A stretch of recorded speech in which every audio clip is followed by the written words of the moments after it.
Good evening, ladies and gentlemen, this is Commissar here, and today I have a 1 vs 1 Starcraft 2 commentary for you from DreamHack, the recent DreamHack Winter Tournament which has just occurred.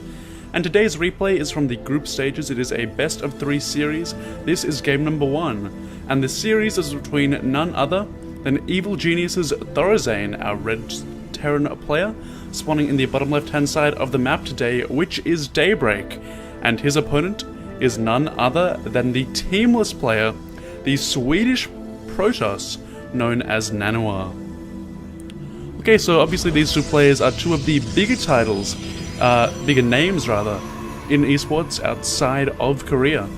NaNiwa, of course, a Code S player. Not at the moment. He did indeed come in the round of 32 in his last bouting in the GSL Code S, but that was following several consecutive rounds where he made it to the round of 8. So NaNiwa is considered to be one of the best players in terms of his ability to compete with Koreans, and that's a pretty good standard to go by. Other results include him getting results like, I think, 9 to 12th in the last MLG, so again, he's had some good results lately, but nothing huge, no big wins for quite some time, not since 2011. So he is not in a slump because he's playing well, but the results just haven't quite been coming through for him. Conversely, for ThorZaiIN, we do have a ton of big results for him. Of course, he did in April win the DreamHack Stockholm event for over $10,000, where he took out Pult in the grand finals. He did win the recent Asus ROG Invitational, I believe it was $4,000 back then, and he did also win the WCS Swedish Nationals, where he got a total of $6,000. Okay, so recent results for ThorZaiIN are very strong in terms of his wins. He's made quite a fair bit of money lately. This year he's got one of the highest earning players outside of Korea, I think, which is pretty impressive. So of course, would I consider him the favourite? Probably not. It's pretty much even between these two players. NaNiwa, of course, just has that reputation of being a top player, being a Korean standard player. And I'd always consider him the favourite despite him not having any huge wins, just because he is known to be that good.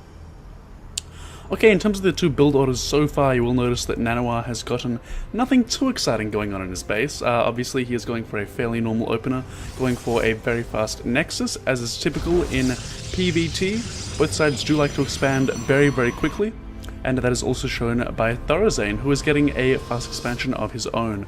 I believe ThorZaiIN, yes, he did get his barracks up a little bit before the command center went down, adding on a second barracks now, and you'll see a lot of Terrans just go straight command center first. Obviously, the advantage in getting this early barracks is that you can be aggressive with it. You can see rallying out to the watchtower. We are going to see ThorZaiIN try and take some map control, try to get some scouting, maybe harass the space a little bit. But unless he's getting Marauders out, he'll have a lot of trouble actually doing any damage, as of course the Stalkers are great against Marines in small numbers.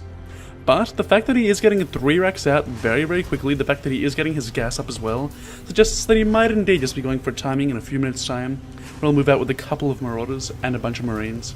It can be very powerful. It's fairly normal, it's nothing too out of the ordinary. But if executed well, it can do some good damage, it can stuff up the Protoss build. NaNiwa will probably be prepared for it though. The cool thing for NaNiwa is that he is indeed sending out his Stalkers onto the map as well, so he will have some sort of map vision. You'll notice that meanwhile ThorZaiIN has actually abandoned the watchtower. He is retreating to the bunker at his natural expansion in case of any sort of early 4-gate pressure, that sort of thing, because 4 gates, or say a 2-base 3-gate pressure, would be coming in about 30 seconds, a minute from now.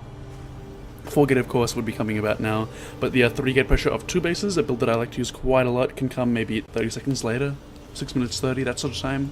So really this bunker is timed to deal with any sort of super early pressure, and I believe that he'd just have to throw down more bunkers if he saw anything like an all-in. Okay, so in the main base for ThorZaiIN, you will notice, 3 barracks. We are getting Stim coming out at the moment. No Marauders though, so it is going to be Stim pack over that Marauder timing push. We may see a Stim timing, that's another possibility, but with Stim, most players tend to wait for medevacs before they do make any sort of major commitments to pushes. So it appears, with the factory going down now, probably for a starport, we're just going to see some sort of long-term oriented macro bio-based play coming out of ThorZaiIN. In terms of what we're seeing on the field for NaNiwa at this stage, you'll notice that in his main base he has 2 gas geysers, no gas in the natural expansion, and he is getting 3 observers queued up, wow. So one's already out, 2 are on the way, and that is very, very, very surprising to me. I haven't really seen a player just go for 3 observers straight off the bat before. It just seems weird to me, but it does indeed suggest that he is indeed going to be going for a Blink Stalker based build. He is indeed getting the Twilight Council. He is getting the Forge for that +1 attack. Probably going to get +3 fairly quickly off that. NaNiwa, of course, is going to have great vision with these observers, with the Scout, and almost as backup so that he can blink around to the main, see what's up, and also scout any potential drops, as of course a bio-based build is probably going to attempt to utilize drops at some point in the game. Okay, so on the ThorZaiIN side of the field, we do indeed see a turret going up. That is probably to deal with DTs, I'd say, for detection. That seems to be the main purpose of it. Just very safe play by ThorZaiIN. He is indeed gearing up for the longer term, more typical, standard kind of game. NaNiwa is indeed getting a 3rd base at this time, ahead of the 3rd base of ThorZaiIN. So despite ThorZaiIN's safe, typical play, he is going to be a little bit behind on the economy, as quite often in this matchup, it is the Terran who expands first. That is normally typical. It's normally fairly similar on the base count, with the Terran being maybe 30 seconds or so ahead in terms of the base. Often the Protoss doesn't expand until he sees the Terran expand. So as a result, we are going to see these first 2 medevacs, I believe, produce a timing push from a moment, because +1 is going to finish up at about the same time as those 2 medevacs. So we are going to see a big push out here by ThorZaiIN, and taking this very greedy 3rd base from NaNiwa, it might be very difficult for him to actually hold this off. Now, he is going to have force fields, so he's going to be able to force field the ramp a couple of times to get a little bit more time. Charge as opposed to blink is what he's going for, by the way, with +1 armor, not attack, which explains the late gases in the natural base. But the charge is going to be done just in time to deal with it. The question is, though, are there enough just units on the field at the moment for NaNiwa? His photon cannon is not going to be done in time. It's going to finish, but it's going to finish at half health and be killed almost instantaneously. And there it goes down. You can see, scrambling cannons, NaNiwa realizes that he is not ready. He did not even cancel those 2 cannons, so already he is taking huge damage here. This 3rd base is almost certainly going to fall. I really see no way that NaNiwa can defend this. He is trying, though. Force fields are decent, but the numbers are just not there. ThorZaiIN has his +1 and is just going to demolish this army of NaNiwa. So it looks like it's going to be a very easy win here for ThorZaiIN. I really feel like NaNiwa should not have tried to defend this phase. It was never going to happen. He should have taken the loss, or the small loss, retreated up the ramp, force fielded it, and waited for a couple more warp-ins to scare away this army, rather than committing so heavily to the defense of the 3rd, which was never going to make it. Meanwhile, NaNiwa is going to be supply blocked, having way too many pylons back behind his 3rd base, and NaNiwa has really disappointed this game. Storm is not even on the way. These High Templar should be an Archon right now. They are not going to get that much value out of feedbacks. The medevac energy isn't even high in the first place, and we're just going to see, I believe, him just be walked over here by ThorZaiIN and his force of Marine Marauder medevac. So this is quite a disappointing game from NaNiwa. He is still trying. He's still warping in Zealots. With charge, they are quite powerful. They do have their +1 armor to help counter that +1 attack, but really, Zealot warp-ins are not going to deal with the standing army, which is just being reinforced constantly like this, and as such, there is the GG out of NaNiwa, and ThorZaiIN takes game 1 in convincing fashion.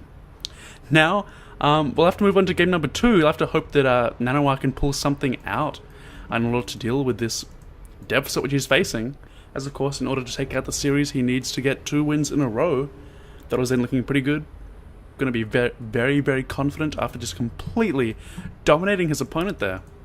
And again, there are a few things which I didn't like about NaNiwa's play. I mean, if he'd just gotten out Immortals from that robotics, he would have been okay. If he had not gone for that 3rd so fast ahead of his opponent, he probably would have been okay. You know, it seems like he was trying to do quite a few different things at once, trying to get up the economy, trying to set himself up for a late game, and just completely disregarding the early game.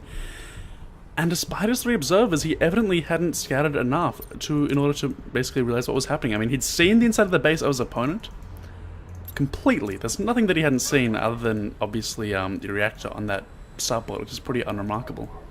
But still, just completely crumbled to, I guess, overconfidence. So anyway, that is game number 1. I'll hope to see you for game number 2 in just a moment. Please subscribe if you like this content, and I'll see you guys very, very